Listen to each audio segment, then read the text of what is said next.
Hello, my name is Fred Wilson. If you are hearing this, then either I escaped Redmond Hill or the town finally learned how to speak with my voice. The people here are dying strangely, not all at once.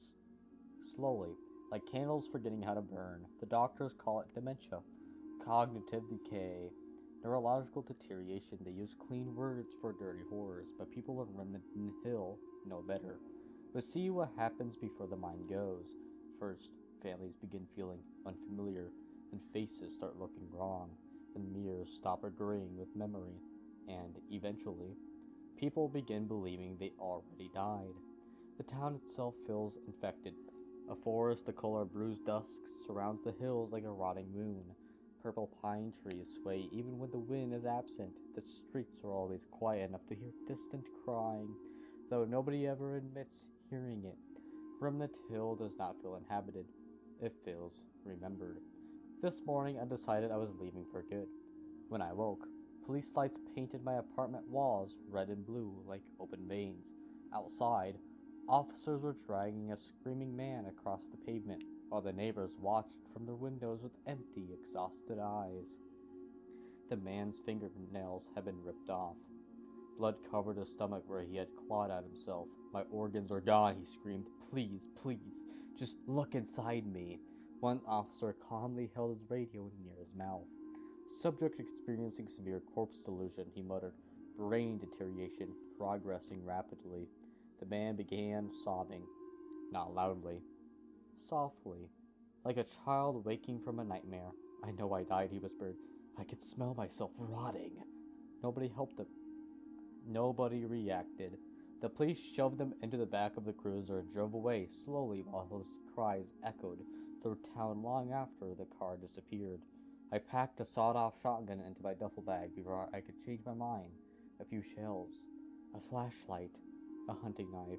Like those things could save me from a town that no longer obeyed reality.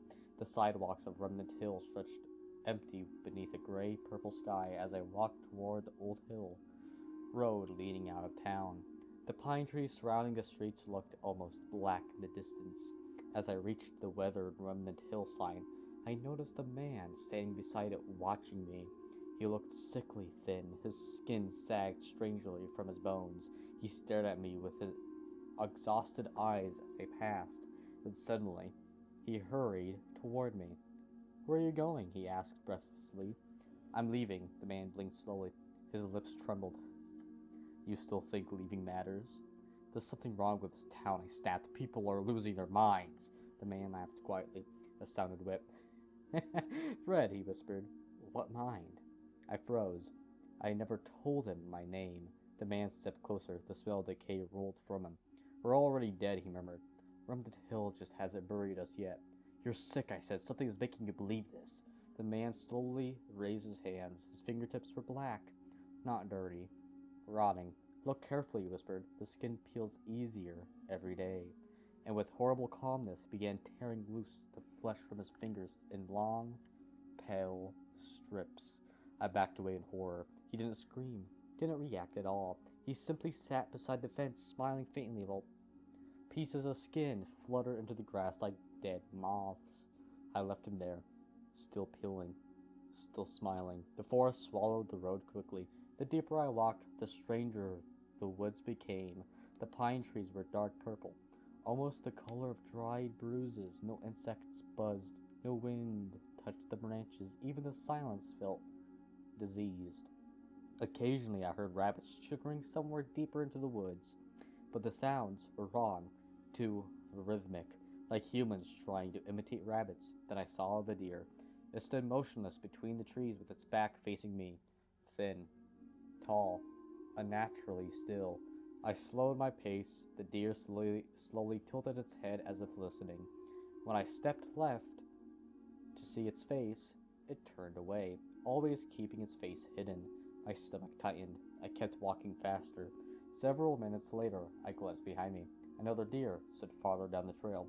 This one was darker. Its ribs showed through patches of torn flesh, and it too kept its face turned away from me. Every time I tried seeing its eyes, it shifted just enough to hide them. I began walking faster, and then faster. then nearly running, but the forest would not end. The trees repeated themselves endlessly. The same bent trunk, the same broken branch, the same cluster of black mushrooms. It felt like the woods were folding inward around me. After what felt like hours, I found a cabin sitting alone among the trees. Its wood looked swollen with moisture. The windows were black. I rushed inside without thinking. The cabin was empty. No furniture, no doors, no bedrooms, no dust. Just one enormous hollow room. The walls looked strangely soft, as if the cabin itself were breathing slowly. And then, drip. Something wet landed on my shoulder. I looked up and nearly screamed. Faces covered the ceiling. Deer faces, dozens of them, peeled carefully from their skins and pinned overhead like wet masks. Their empty eye holes stared downward, watching. Rotting fluid dripped from their mouths. I stumbled backward toward the exit, but something was already standing outside. A deer, walking backwards toward the cabin, slowly. Its joints bent incorrectly with each step. It reached the doorway and rose onto its hind legs. Bones cracked loudly beneath its skin as it straightened taller and taller until its antlers scraped the ceiling. It wore a smooth white mask with a blank expression. No eyes, no mouth, just stillness. The thing tilted its head. The mask slipped slightly sideways. There was no face underneath. No flesh, no skull, only empty darkness stretching inward forever. I looked down suddenly, feeling movement beneath my skin. My hands were crawling. Bugs, thousands of tiny black insects writhing beneath my flesh, chewing through veins and muscle. I screamed and cut open my palm with my knife. Blood spilled across the floorboards. No insects. Nothing. The deer watched silently. "Are you doing this to me?" I whispered. The creature slowly raised one arm and then twisted it. Crack. The limb tore free from its socket. Black fluid poured down its side. Using the sharpened bone like a spear, it stabbed the jagged limb deep into its own skull. Again, and again, and again, until the broken arms protruded from its head like antlers. More deer emerged from the woods behind it, all of them walking backwards, all of them standing upright. Their blank masks stared inward at me, not like predators, like mourners. Then they rushed forward. Cold hands seized my arms. Bones snapped. Pain exploded through my body as they tore my limbs free. The antlered deer attached my severed arms onto its head beside the others. My fingers twitched there, still alive. Then my stomach burst open. A flood of black insects spilled from my torso onto the floor. They poured from me endlessly. A living waterfall of rot. The deer leaned close to me, and from beneath its mask came a voice like dead leaves moving across concrete.